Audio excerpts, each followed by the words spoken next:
Canada. The name itself often brings certain distinct images to mind. Perhaps you picture vast, snow-covered landscapes, or maybe friendly, polite people quick with an apology. It is a nation frequently found at the top of international rankings. Lists declaring the best places in the world to live, lists cataloging the most admired countries. There is a widely held perception, a global understanding really. Canada is frequently seen as a kind of sanctuary, a place defined by its peace, its inherent order, and its commitment to good, stable government. This positive image is not purely accidental, it is the result of deliberate cultivation, and often it reflects a tangible reality for many who live there. But what truly makes a country earn the label great? Is it simply the sum total of its public policies? Or does it lie more in the collective character of its people? Perhaps it is something far less tangible, more an atmosphere, a prevailing feeling. For countless individuals around the world, Canada represents a certain ideal.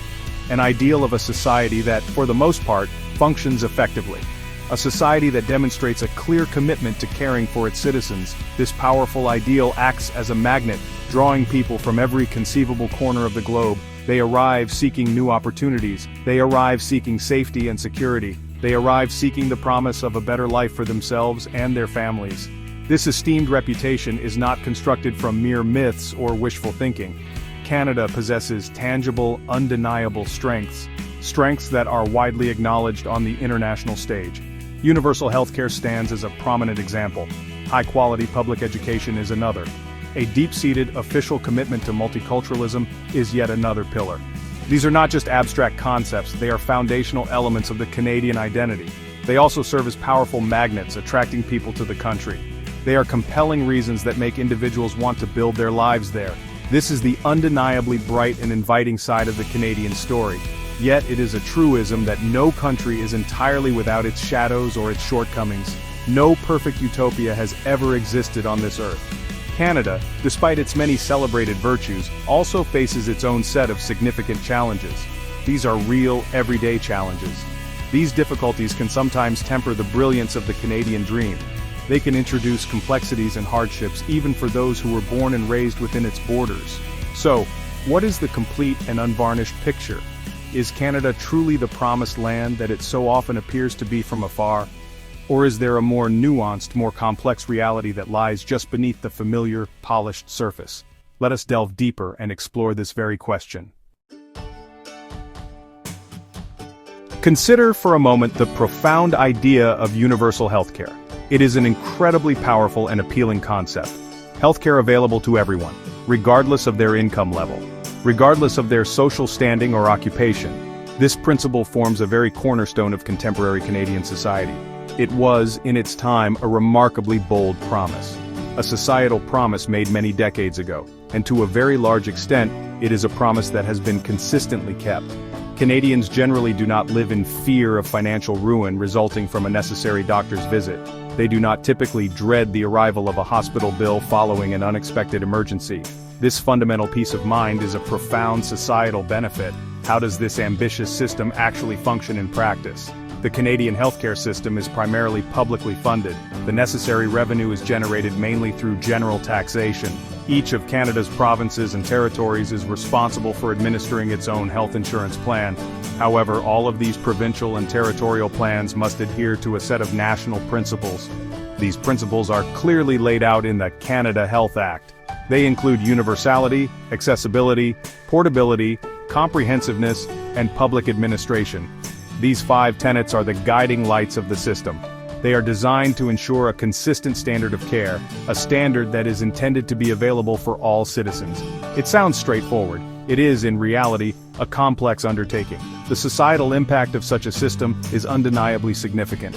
Imagine a typical family scenario. A child suddenly falls ill. The parent's immediate thought is not, can we possibly afford the medical care this will require? Their immediate thought is quite simply, let's get our child the help they need. This fundamental difference removes an enormous burden from individual citizens. It is a burden that people in many other developed nations continue to carry daily. It also helps to foster a strong sense of collective responsibility within the society. The underlying message is clear. We are all interconnected in this. My personal health is intrinsically tied to your health, and to the overall health of the community. This system of universal healthcare is a significant source of national pride for many Canadians. It is often cited as a defining feature of Canadian identity. It is frequently and often favorably contrasted with the more market-driven healthcare approach prevalent in its southern neighbor, the United States. For a great many immigrants, the promise of healthcare security is a key determining factor in their decision to choose Canada as their new home.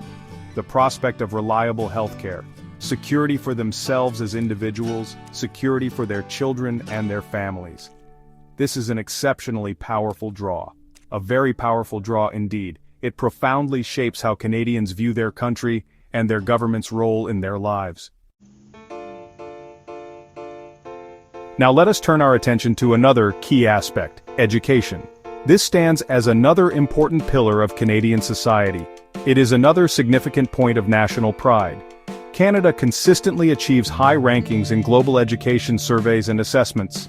Its public education system from kindergarten all the way through to the completion of high school is generally very well regarded internationally. The overarching societal goal is to provide a high standard of quality education for all children residing in Canada, regardless of their socioeconomic background, or irrespective of where they happen to live within the vast geographical expanse of the country. This is certainly no small or simple undertaking for any nation.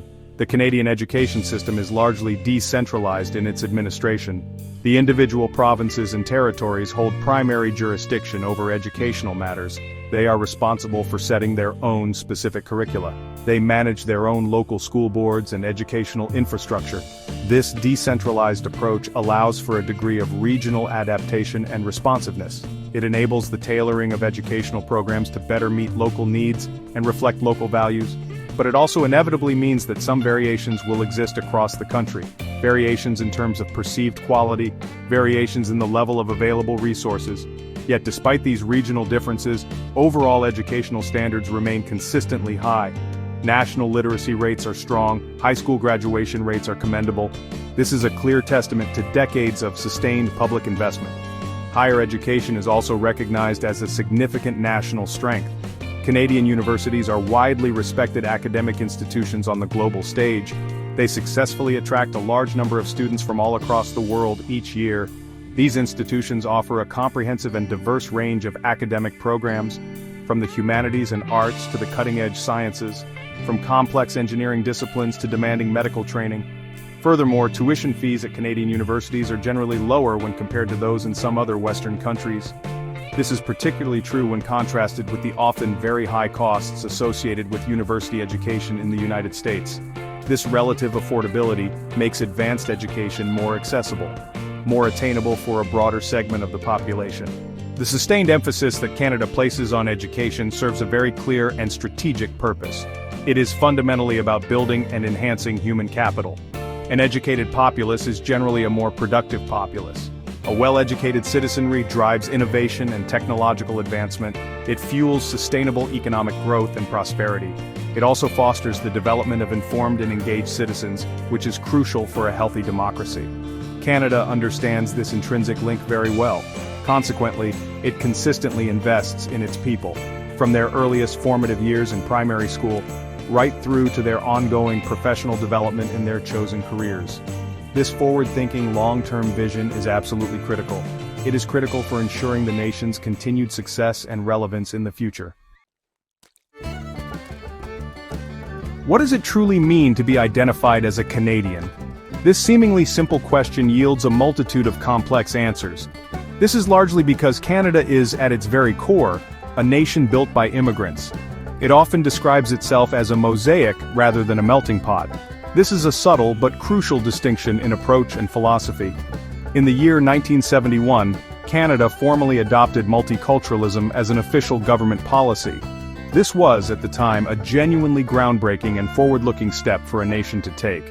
It represented an official recognition of diversity, not as a problem to be solved or assimilated away, but as a fundamental and enriching characteristic of the country, not something to be erased or diminished, but rather something to be actively celebrated and nurtured. This official policy actively encourages various ethnic and cultural groups to maintain their unique cultural identities, to preserve their ancestral languages, to continue practicing their cherished traditions and customs, all while simultaneously encouraging their full integration into the broader Canadian society. It is, without doubt, a delicate and ongoing balancing act. It is a continuous societal work in progress, requiring constant attention and effort. You can readily see the vibrant results of this policy in Canada's major cities, places like Toronto, Vancouver, and Montreal. These urban centers are characterized by dynamic neighborhoods, each with its own distinct cultural flavors. They host numerous festivals throughout the year, celebrating diverse traditions from literally every corner of the globe. The culinary scene is a testament to this, with food available from every imaginable culture. This rich diversity is the contemporary face of modern Canada. The benefits derived from this commitment to multiculturalism are numerous and significant. Multiculturalism demonstrably enriches the entire society. It brings a constant influx of new perspectives and outlooks. It introduces novel ideas and innovative ways of thinking. It attracts a wide array of valuable skills and talents. It aims to foster an environment of greater tolerance and mutual understanding among different groups. Or at least, that is the consistently pursued ideal. It also contributes directly to a remarkably dynamic and evolving national cultural scene. This is evident in Canadian music, it is visible in its art, it is reflected in its literature. Canada's national story is now told in a multitude of voices. It is expressed in a multitude of languages. This inherent plurality is increasingly seen as a source of national strength, a source of adaptability and societal resilience. Of course, this ongoing national project is not entirely without its inherent challenges and complexities.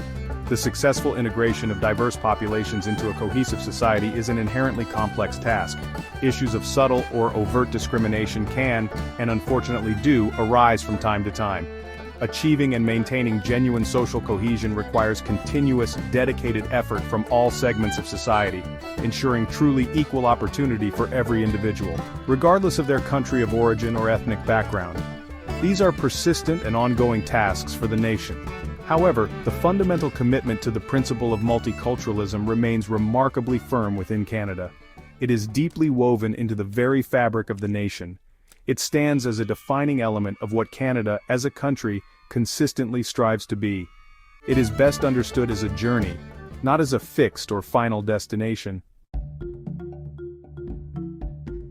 Section 5. Nature's Grandeur, the Vast and Vital Canadian Environment. Canada is, by any measure, a land of truly immense geographical scale. It holds the distinction of being the second-largest country in the entire world, when measured by total land and water area. This sheer vastness is a defining characteristic of the nation. Its territory stretches from the shores of the Atlantic Ocean in the east, across to the Pacific Ocean in the west, and from the icy expanse of the Arctic tundra in the north, down to the shared border with the United States and the Great Lakes region in the south. The natural landscapes found within its borders are frequently breathtaking. They are extraordinarily diverse, and they are often profoundly wild and untamed. Towering mountain ranges that seem to pierce the sky, dense forests that stretch uninterrupted for countless miles, and freshwater lakes so large they resemble inland seas. This is Canada's magnificent natural inheritance. This abundant natural beauty serves as a powerful and consistent draw for international tourists, most certainly. They come from all over the world to witness its wonders.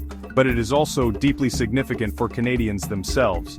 The natural environment profoundly shapes their leisure activities, their common forms of recreation, and even their collective sense of national identity. Hiking through the majestic Rocky Mountains, canoeing peacefully on a pristine, untouched lake, skiing exhilaratingly down powdery, snow-covered slopes, and witnessing the ethereal dance of the northern lights, the aurora borealis. These are widely considered to be quintessential Canadian experiences. They are experiences that connect people deeply to the land in a very personal and often spiritual way. The Canadian environment is not simply something to be admired from a distance. It is also a crucial source of abundant natural resources. Resources such as timber from its vast forests, a wide array of valuable minerals, significant deposits of oil and natural gas, and of course, an immense wealth of fresh water. These resources have historically fueled Canada's economic development. They have been instrumental in building its current prosperity, But the extraction and utilization of these resources inevitably come with an associated cost, a significant environmental cost. The challenge of balancing necessary economic development with essential environmental conservation represents a major ongoing challenge for the country. It is a source of constant tension and debate in Canadian public life. How can Canada use its natural gifts wisely and sustainably? There is, thankfully, a growing and palpable awareness among Canadians, an increasing recognition of the urgent need for responsible stewardship of the environment, a greater emphasis on protecting remaining wilderness areas, a more concerted effort towards combating the pervasive effects of climate change, a societal push towards transitioning to a greener, more sustainable economy. These are rapidly becoming key priorities for a great many ordinary Canadians, and increasingly for their government as well. The very vastness of the Canadian landscape, which once seemed practically infinite and inexhaustible, now feels somewhat more fragile, considerably more precious. The nation's relationship with its natural environment is clearly evolving. It is slowly shifting from one predominantly focused on exploitation towards one characterized by greater responsibility and care. This fundamental shift is absolutely crucial for Canada's own future, and indeed, for the health of the planet. Section 6. The Price of Paradise, Navigating Costs and Contributions. We have spoken at length about Canada's many appealing gifts and advantages, its system of universal health care, its high-quality public education, its breathtaking natural beauty, but it is important to remember that these valuable things invariably come at a price, a very literal financial price. The overall cost of living in Canada can be notably high. This is particularly true in its major urban centers. Dynamic cities such as Vancouver and Toronto, these metropolises regularly feature on international lists that rank the most expensive cities in the world in which to live. This high cost of living is a significant and growing concern for a great many ordinary Canadians, both new and lifelong residents. Housing in particular stands out as a major driver of this persistently high cost of living, the traditional Canadian dream of home ownership. For many, it is becoming an increasingly difficult and distant aspiration. This is especially true for younger generations trying to enter the market, and for new immigrants attempting to establish themselves. Rental markets in major cities are also exceptionally tight, and correspondingly expensive. This reality places a considerable strain on household budgets across the country. It directly affects the overall quality of life for many individuals and families. It can also serve to limit personal and professional opportunities. People may find themselves forced to live far from their places of work, enduring long commutes, or they may have to make significant compromises on their desired living standards. This is the challenging day-to-day reality for a growing number of people. Then, of course, there is the matter of taxes. Canadians generally pay a significant portion of their income in various forms of taxation. There is federal and provincial income tax. There are sales taxes such as the GST, HST applied to goods and services. There are also property taxes levied by municipalities. These various taxes are the primary means by which the extensive public services we have previously discussed are funded. The universal healthcare system, the public education networks, the maintenance and development of public infrastructure. It represents a form of social contract. Citizens contribute a share of their earnings, and in return they receive a range of collective benefits and social supports. But the overall tax burden can certainly feel heavy at times. This is especially true for those in middle-income brackets. The fairness and level of taxation is a constant topic of public and political debate, so it becomes clear that there is an inherent trade-off involved. The benefits offered by Canadian society are indeed substantial and highly valued, but these benefits are certainly not free. They require significant collective investment, the high cost of living in certain areas, and the relatively high overall level of taxation. These are the fundamental financial realities of life in Canada. They must be carefully considered and factored into any comprehensive assessment of what it is like to live there. For some individuals, the perceived price may simply be too high to be sustainable or attractive. For others, however, it is viewed as a worthwhile and necessary investment, an investment in a generally stable, secure, and supportive society. This ultimately becomes a very personal calculation for each individual and family to make. Section 7. The chill factor embracing and enduring Canadian winters. Let us now address a topic intrinsically linked with Canada: the weather. More specifically, let us talk about Canadian winter. Canadian winters are, quite frankly, legendary around the world. They are typically very long, they are undeniably cold, and they are often characterized by abundant snowfall for a significant portion of each year, in many, if not most, parts of this vast country. Daily life is lived under a persistent blanket of white snow and ice. This is not intended as an exaggeration. It is simply a fundamental and inescapable aspect of the Canadian experience. It is an environmental factor that shapes daily routines and activities in very profound and multifaceted ways. Adapting successfully to the rigors of winter is absolutely essential for anyone living in Canada. It requires a good deal of practical preparation. This includes investing in appropriate warm clothing. Layers are key. It means equipping cars with specialized winter tires for safer driving on icy roads. It involves the regular and sometimes arduous task of shoveling snow from driveways and walkways. Lots and lots of shoveling for many. Coping with winter can also translate into higher household heating bills, and occasionally it means dealing with significant disruptions to normal life. Schools may close due to severe weather. Flights can be delayed or canceled. Life in general can noticeably slow down, or in some cases even come to a temporary halt, particularly during a major blizzard or ice storm. This is all part of the natural rhythm of the Canadian year. It is largely expected, but it is not always enthusiastically welcomed. Yet, it is important to note that winter in Canada is not universally perceived as entirely negative. For a great many Canadians, it is a season to be actively embraced and enjoyed. It is a time for a wide array of popular outdoor activities such as downhill and cross-country skiing, snowboarding on groomed slopes or in backcountry, ice skating on frozen ponds, rivers or outdoor rinks, and of course playing and watching ice hockey, a national passion. Numerous winter festivals and carnivals are held across the country, bringing communities together. These events celebrate the unique beauty and opportunities of the season, the crisp, clean air, the magical sparkle of freshly fallen snow. There is indeed a certain undeniable magic to a Canadian winter, if you are properly prepared for it, and crucially, if you possess the right attitude towards it. But the inherent harshness of the season cannot be entirely dismissed or ignored. The extended periods of intense cold and diminished daylight. These environmental factors can certainly affect people's mood and energy levels. They can significantly limit outdoor activity, especially for those less accustomed to such conditions. Seasonal affective disorder, SAD, a type of depression linked to changing seasons, is a real concern for some. For newcomers to Canada, particularly those arriving from much warmer climates, the first Canadian winter can often come as a profound shock. It can represent a genuinely difficult period of adjustment.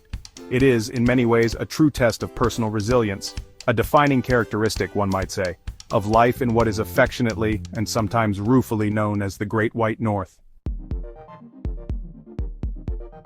Section 8, the Healthcare Paradox, Balancing Universality with Access.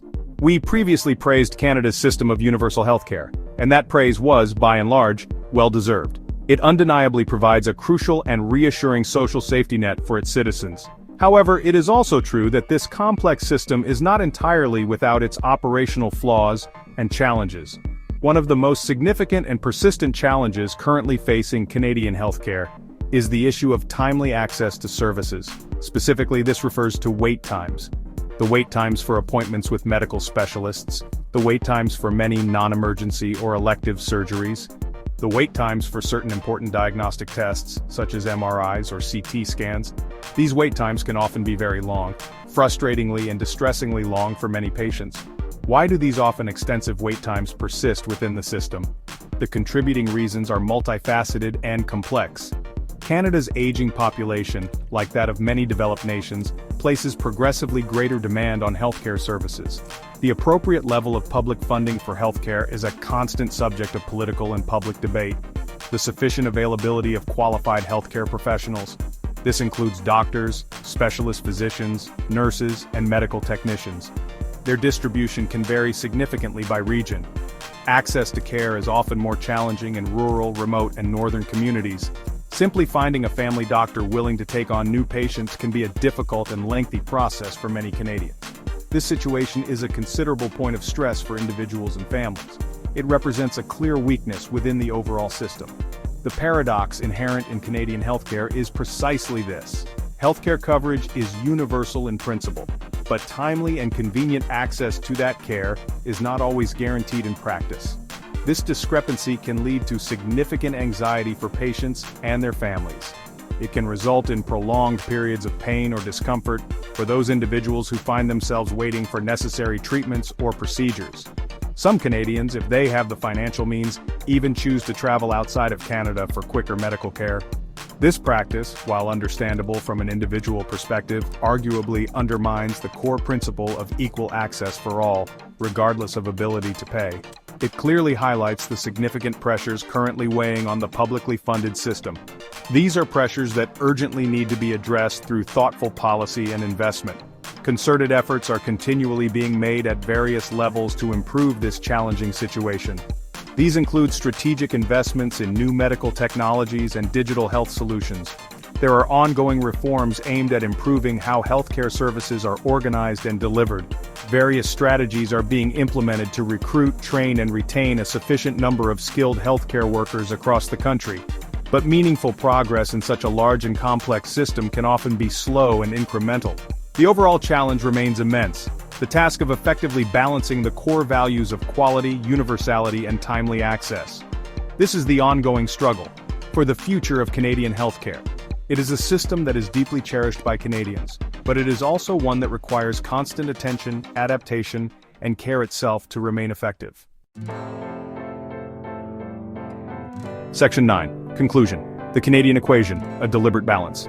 So, after this journey through various facets of Canadian life, we arrive at the end of our exploration: Canada. It is often described as a land of considerable opportunity. It is also, as we have seen, a land with its own distinct set of challenges. We have taken time to acknowledge the many bright spots: the system of universal healthcare that endeavors to protect all its citizens, the high-quality public education system that aims to build a strong future for the nation, the truly stunning and diverse natural landscapes that inspire awe and define its geography, the rich multicultural tapestry that continually enriches its society and broadens its perspectives. These are undeniably powerful and compelling attractors.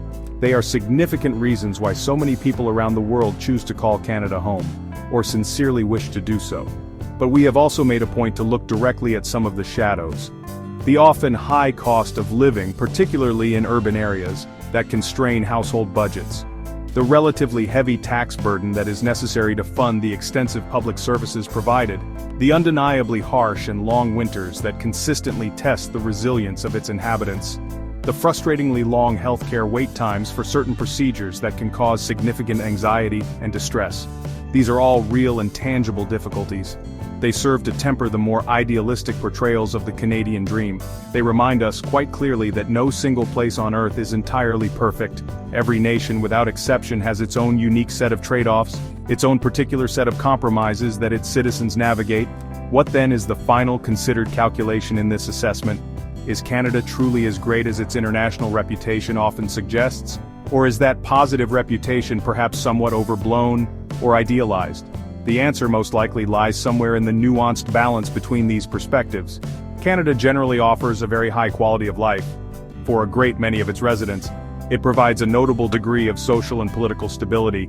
It fosters a strong sense of community in many places, and it offers a level of social support and safety net that is becoming increasingly rare in today's often turbulent world.